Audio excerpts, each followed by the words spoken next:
प्रदोष व्रत करने वाले को भोजन नहीं करना चाहिए, ध्यान दीजिएगा। फलाहार करो, उसमें भी नमक का सेवन मत करो। प्रदोष व्रत में नमक का सेवन वर्जित होता है।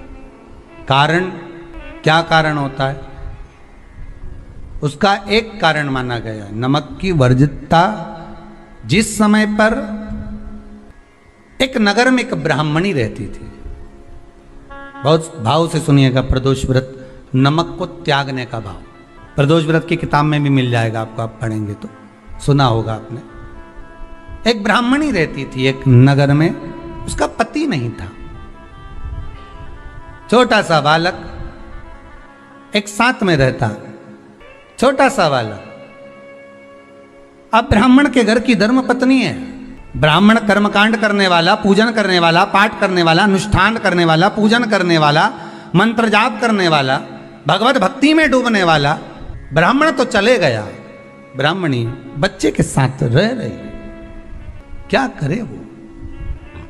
अकेली निवास कर रही है, अकेली रह रही है। और ब्राह्मणी बच्चे के साथ भ्रमण करती रहती, घूमती, कहीं कहीं दर दर जाकर कुछ भिक्षा को मांग कर लेकर आ जाती। और भिक्षा लाने के बाद में उस भिक्षा को जब लेकर आती तो अपने बच्चे को भी खिलाती और स्वयं भी उसका पान करती। एक दिन ब्राह्मणी भ्रमण करते करते प्रदोष काल के समय पर शिव मंदिर में प्रवेश करी। प्रदोष काल के समय पर, और शंकर मंदिर में जब प्रवेश करा, प्रदोष काल किसको कहते हैं? सूर्य अस्त हो रहा हो, रात्रि प्रवेश कर रही हो, दोनों का जब मिलन हो रहा हो वो प्रदोष काल कहलाता है। दोनों का जब मिलन हो रहा, सूर्यास्त हो रहा हो, रात्रि अपना चरण बढ़ाने के लिए आगे बढ़ रही हो, और दोनों का जब मिलन हो रहा है वो प्रदोष काल है, वो प्रदोष का समय है। ब्राह्मणी मंदिर में प्रवेश कर रही, जब ब्राह्मणी मंदिर में प्रवेश करी, मंदिर के अंदर पहुंची, प्रदोष काल का समय था, प्रदोष का समय चल रहा था। और प्रदोष काल के उस समय में जब ब्राह्मणी ने देखा कि कोई भगवान की भक्ति में लगा हुआ है, भगवान के रस तत्व में डूबा हुआ है, आज ब्राह्मणी के पास में कुछ पदार्थ नहीं है, अपने बच्चे का पेट भरने के लिए कोई सामग्री नहीं है, और कुछ आस लेके वो प्रवेश करिए, कुछ आस लेकर वो अंदर प्रवेश कर जाती है। कोई ऋषि की पत्नी, कोई ब्राह्मण जन की अर्धांगिनी उस प्रदोष के समय पर शंकर का अभिषेक पूजन कर रही थी, भगवान शिव की आराधना कर रही थी, भगवान की भक्ति में डूबी हुई थी। जब भगवान शिव की आराधना में डूबी हुई है, आराधना कर रही है, ये कुछ पाने के लिए चली गई, ये कुछ पाने के लिए गई, और इसके मन में आया कि मुझे भोजन का कोई पदार्थ मिल जावे, मुझे कुछ भोजन मिल जावे, और जब मुझे भोजन मिल जाएगा तब मैं जो पाऊंगी अपने बच्चे को भी पाऊंगी। पर जिस मंदिर में वो प्रवेश करी थी, जहाँ पर नारी पूजन कर रही थी शंकर की प्रदोष काल में, वहाँ पर पड़ी हुई कुछ वस्तु को इस ब्राह्मणी ने मांग लिया। मेरे बालक को बहुत भूख लगी है, मेरा बच्चा बड़ा भूखा है, इसके भोजन के लिए थोड़ी सी सामग्री दे दीजिए, इसके भोजन के लिए थोड़ा सा कुछ रस तत्व दे दीजिए। उसने उठाया थोड़ा सा पदार्थ, कुछ जो उसके पास में था वो दिया। जब दिया तो देने के बाद जब उसे प्राप्त हुआ, और होने के बाद में जब वो मिल गया उसको, तो उसने उस समय पर उस पदार्थ को जैसे ही मुख में लिया, लेते ही कहा, इसमें तो स्वाद नहीं है, इसमें स्वाद नहीं है।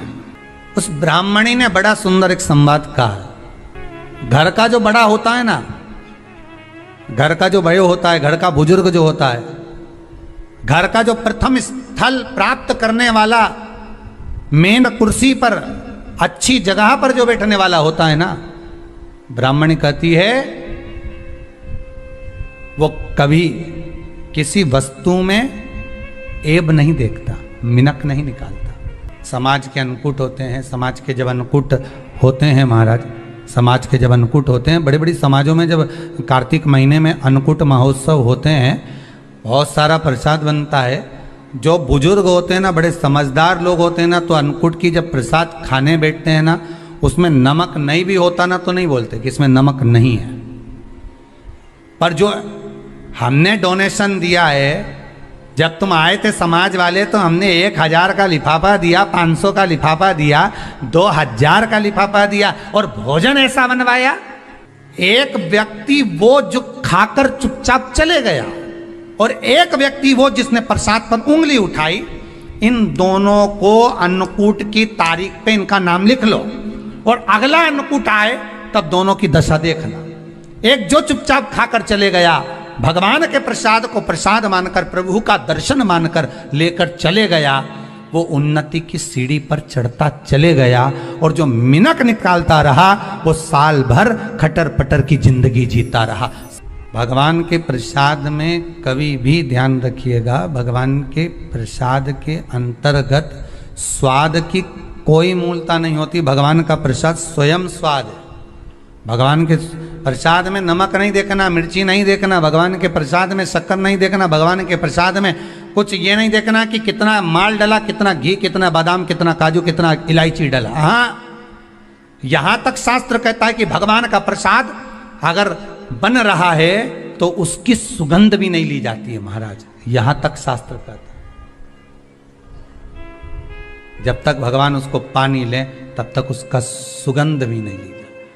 और कई कई जगह तो भगवान को प्रसाद अगर सूखा सामान हाथ में आ गया, इलायची कैसी है, मंदिर के अंदर जाने वाली है भगवान को डलने के लिए, लाओ यार किसकी दुकान से आई इलायची बताओ, इलायची तो 25 बार सूंघा, हाँ हाँ अच्छी है, अब सूंघ लिया तो भगवान इसको स्वीकार करेगा क्या? अरे जम के तो बोलो। एक फूल तुमने बगीचे से तोड़ा और सोचा इसमें पहले मैं सूंघ लेती हूँ, इसमें स्वाद है कि नहीं, इस फूल में गंध है कि नहीं, इसमें सुगंध है कि नहीं, और फूल सूंघ लिया, उसके बाद तुम भगवान को देखो, भगवान स्वीकार करेगा नहीं। कई कई घरों में तो हंडी से दाल चलाती जाए ने हाथ में डाल के। महाराज ब्राह्मणी ने जैसी मुख में लिया थूक दिया। ये श्रेष्ठ नहीं है। जो ऋषि की पत्नी अंदर पूजन कर रही थी प्रदोष काल, उसने कह दिया, आपका चेहरा बता रहा है कि आप ब्राह्मण की धर्मपत्नी, पर आज आप दर दर जाकर अगर भिक्षा मांग रही हो, दर दर जाकर अगर भीख मांग रही हो, दर दर जाकर भिक्षा को मांग रही हो, तो इसमें आपके पति का दोष नहीं है, दोष आपका है। क्योंकि आप भगवान के प्रसाद में भी जो स्वाद देखी थी ना, ये आपका एक जन्म का नहीं है, ये ना जाने कितने जन्म का है। ब्राह्मणी के मस्तिष्क में बैठ गया, ब्राह्मणी के उस वो कहा ना, वो बक्कल में नहीं अक्कल में बैठ गया कि ये स्वाद नहीं देखना।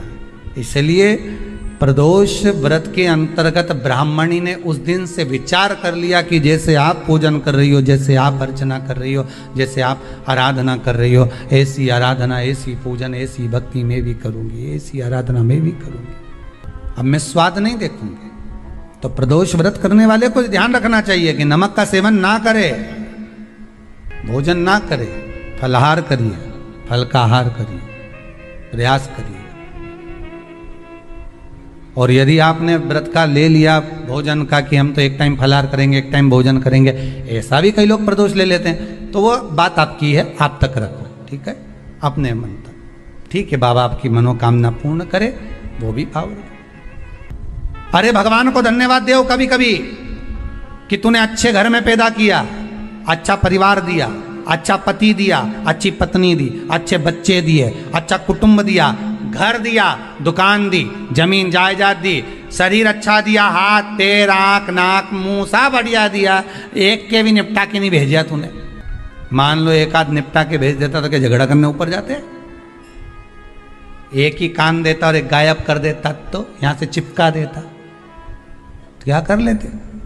हाथ एक देता और एक गायब कर देता। तो क्या झगड़ा करने जाते ऊपर कि मुझे ऐसा शरीर दिया? नहीं, भगवान को धन्यवाद देना कि मुझे अच्छे घर में पैदा करा, कटोरा लेके वहां चौराहे पे नहीं बिठाया। तूने अच्छा घर दिया, 2 समय की रोटी दे रहा है, खूब जोरदार शरीर दिया, भजन करने का मुहूर्त दिया, और बचा कुचा था तो ये सियोर वाला महाराज दे दिया, कथा सुनाने वाला। शाम के समय पर प्रदोष काल में बेलपत्री के पेड़ के नीचे, चाहे शंकर के मंदिर के दरवाजे पर या शिव मंदिर में, अगर आप प्रदोष के दिन दिया लगाते हो, सोमवार के दिन दिया लगाते हो, तो ऐसा कोई व्यक्ति नहीं जिसको मेरे देव अधिदेव महादेव मेरा विश्वनाथ भंडार नहीं भरता हो। खाली नहीं छोड़ेगा, दे देगा, भंडार भर देगा, कमी तो नहीं रख सकता, ये पक्का। पर तुम करना ही नहीं चाह, 2-4 सोमवार करो और उसके बाद के तो महाराज जी हमने तो करा था, हमको तो मिला ही नहीं। 2-1 प्रदोष करा तुमने, अरे 1 साल करो, सारे दरबदर भी तो अपन ठोकर खा कर आए, इतना साल निकाला अपन ने, और 6 महीना 3 महीना 4 महीना भगवान से निवेदन तो करो, दिल से कहो तो सरी, नी भंडार भरे तो बात दूसरी, एक बार बोलो तो। पर जगत के लोगों के सामने जाकर मत कहना, कहना तो देव अधिदेव महादेव से कहना। प्रदोष व्रत करने वाले को प्रदोष के दिन प्रयास करना चाहिए कि रात्रि के समय पर आधा घंटा, 10 मिनट, 20 मिनट जागरण करे। जागरण मतलब थोड़ा भगवान का भजन कर ले। भले 4-5 माताएं इकट्ठी नहीं हो तो अपन अकेले ही कर लो। अपन अकेले कम है क्या भाई? अपन कम पड़े, आराधना अकेले भी करो, जागरण करो। जब आपकी 11 प्रदोष हो जाए, 26 प्रदोष हो जाए, तब उद्यापन करो। उद्यापन 2 ब्राह्मणों को जोड़े से बुलाओ, ब्राह्मणों को जोड़े से बुलाकर उनके चरणों की पूजन कर कर, आराधना कर कर, सुंदर मंडप तैयार कर कर भगवान का, उसमें सुंदर रंगोली डालकर, मंडल बनवाकर पूजन करो शंकर भगवान की प्रदोष का। एक दिन पहले गणेश की आराधना करो, पूजन करो, और प्रदोष वाले दिन जो मंडल बनाए हैं पूजन अर्चना करने के लिए, जो स्थान दिया है, उसकी आराधना करो। खीर की आहुतियाँ दीजिए 108 बार। जो ब्राह्मण आए उनके माध्यम से मंत्रों द्वारा पूजन कराकर खीर की आहुतियाँ दीजिए शिव नाम महाराज।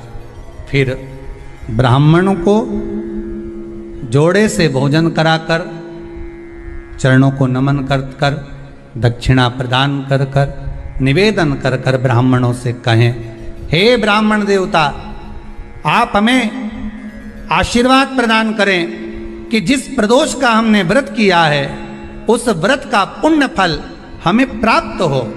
ऐसा ब्राह्मण चरण को नमन कर कर, प्रणाम कर कर उनसे अपने मस्तक पर अक्षत छुड़वाएं। फिर नमन कर कर, भोजन कराकर विदा करें। शाम को भगवान का जागरण करें। ऐसे प्रदोष व्रत का उद्यापन कर अपने जीवन को सार्थक बनाएं। ऐसा सुंदर प्रदोष व्रत का व्याख्यान वर्णन स्कंद पुराण में करा गया। वही स्कंद पुराण का प्रदोष व्रत का वर्णन आपको शिव महापुराण के इस सुंदर संवाद में किया गया।